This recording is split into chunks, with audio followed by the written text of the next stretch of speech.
I never wanted mother's lap to be empty, says Prime Minister. 9 a.m. to 3 p.m. office timing from Sunday to Tuesday. Meeting on restoration of cell phone internet Sunday.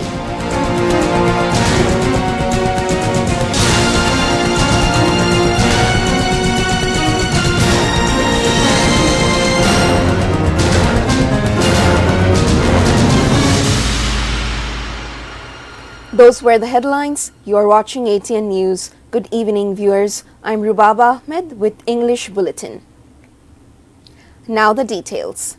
I never wanted any mother's lap to become empty like this. Prime Minister Sheikh Hasina made the remark while visiting the people who had suffered injury in the recent violence at the National Institute of Traumatology and Orthopedic Rehabilitation on Saturday. She talked to some of the injured and inquired about their treatment. She became emotional seeing their condition. Praying for the salvation of the departed soul killed in the violence, the Prime Minister said she does not want any mother's lap to become empty like this. She said terrorists of BNP Jamaat had conducted the countrywide mayhem, taking advantage of complete shutdown of Kota movement. Later, the Prime Minister visited the charred installation of disaster management and Setu Bhavan.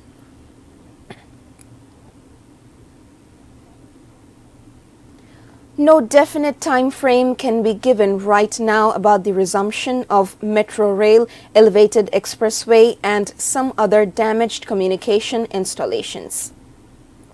Minister for Road Transport and Bridges Obaidul Qadir made the disclosure while talking to the journalist on Saturday after Prime Minister's visit to Setu Bhavan damaged by the miscreants. He said these communication services will be operational once again as per directives of the Prime Ministers after repair works. He said all evidences of Setu Bhavan attack, including CCTV and video footage, have been handed over to the law enforcement. In reply to another question, the Minister for Road Transport and Bridges said saboteurs made attempt in 2 consecutive days to set ablaze toll plazas of both sides of Podda Bridge and several other installations. He alleged terrorists of BNP Jamaat are involved in such acts of sabotage.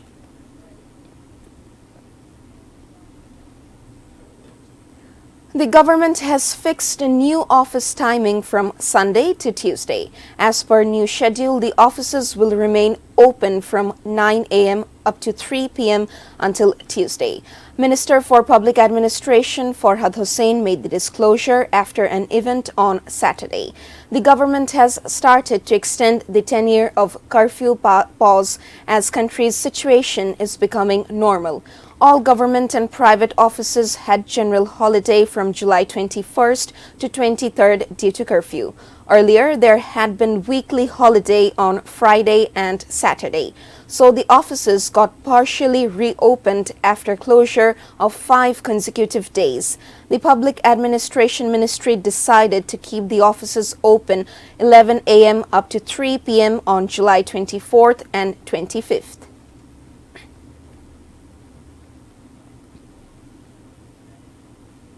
State Minister for Information Technology Junaid Ahmed Polok will sit with cell phone operators on Sunday for resumption of cell phone internet service across the country within a couple of days.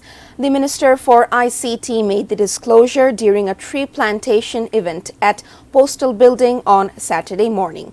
The event was organized to mark birthday of Shojib Wajid Joy, the ICT advisor of the Prime Minister. Pollock said resuming 4G network service will be discussed on Sunday's meeting. After that, cell phone internet service is likely to resume by Tuesday. He said 70% of ISP has been destroyed in the attack. Internet service had not been stopped. It got stopped due to the attack, he claimed. He said post and telecommunication sector has incurred more than Taka 1,000 crore loss. The broadband internet service in the country became operational on limited scale on Tuesday night after remaining halted for 5 days.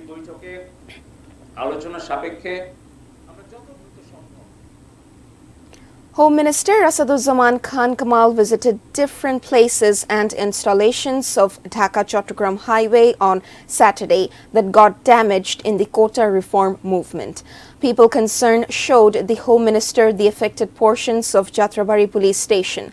Later, the Home Minister visited the damaged toll plaza of Mayor Hani flyover in Kajla. From there, he collected information of attack and vandalism in Rairbagh area of Shonirakra. He also talked to the people concerned of Ma Hospital on Dhaka-Chattogram Highway set ablaze by miscreants. The Home Minister assured the authorities those involved in vandalism of the hospital will be brought to book.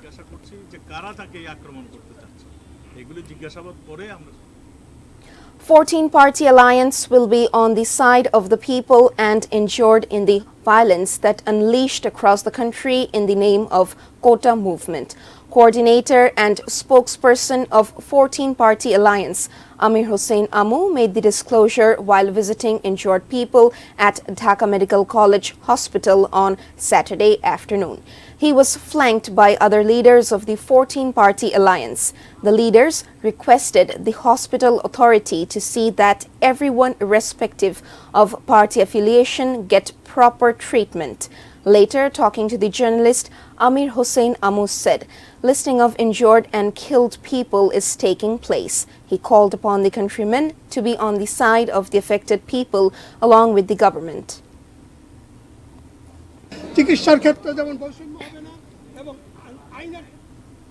Now a short break. We will be back soon with hundreds of Palestinians trapped in Khan Yunis. Curtain of Paris Olympic raised, China wins first gold.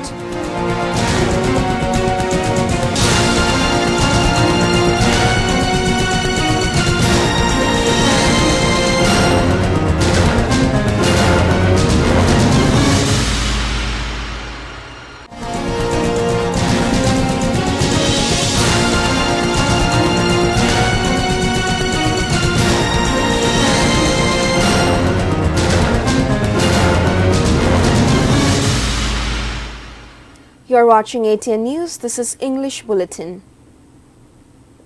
Chairman of one faction of the Jatiyo Party, Rosan Ershad, has demanded exemplary punishment of those engaged in countrywide violence, condemning such incidents. She made the demand after inspecting affected government offices and installations that suffered massive destruction and violence over Quota movement. Rosan Ershad inspected charred toll plaza of expressway in Bonani, Mirpur Metro Rail Station, Health Directorate, Setu Bhavan and debris of the charred vehicles on Setu Bhavan premises on Saturday morning.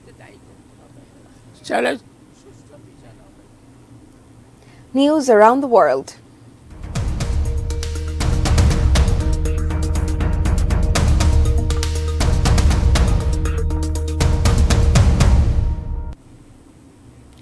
The UN's humanitarian aid agency says hundreds of Palestinians remain trapped in eastern Khan Yunis amid intense hostilities, and rescue teams are unable to reach them due to the denial of access by the Israeli military.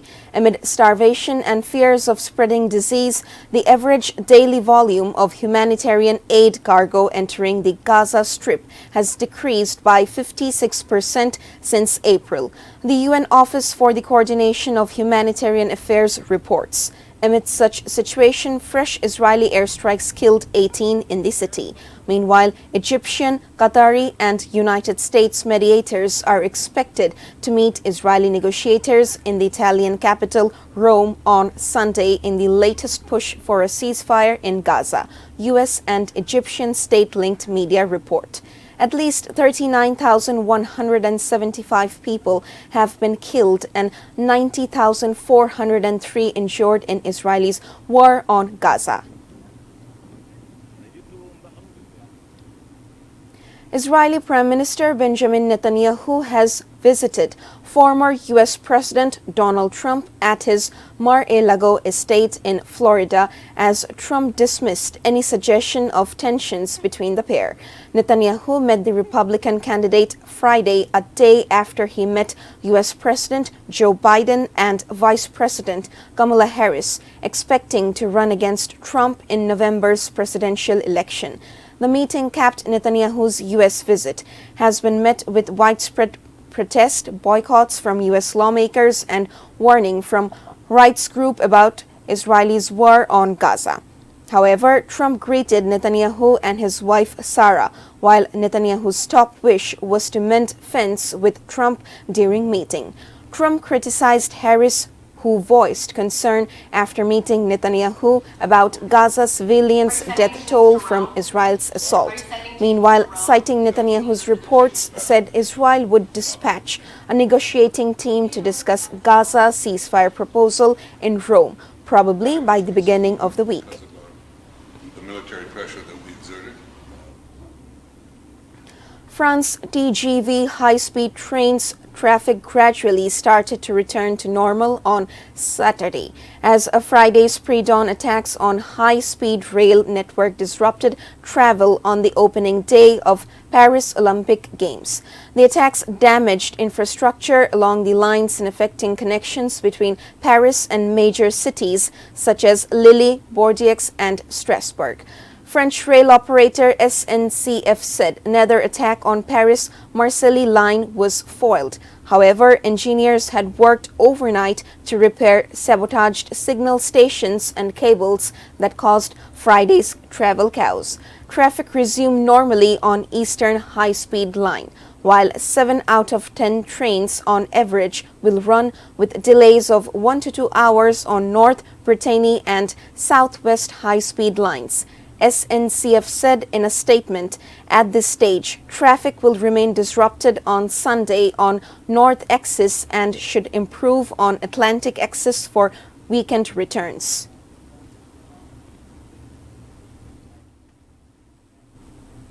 Viewers, we will take a short break. Stay with us.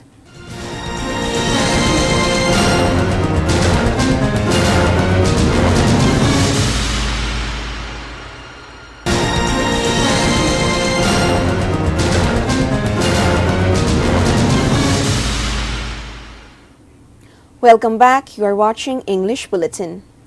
Now sports news.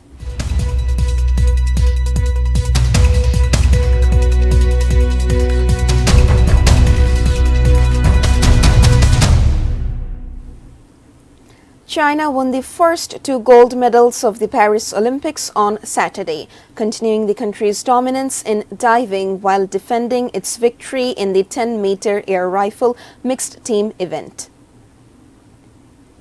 China has ruled diving for decades, and 3 years ago in Tokyo it won 7 to 8 gold medals, but it's never pulled off the elusive gold sweep. That's the goal this time.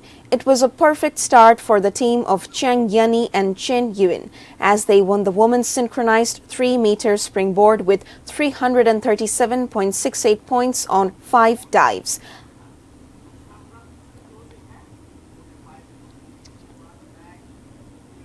That's all from the newsroom for the moment. Thank you for being with us.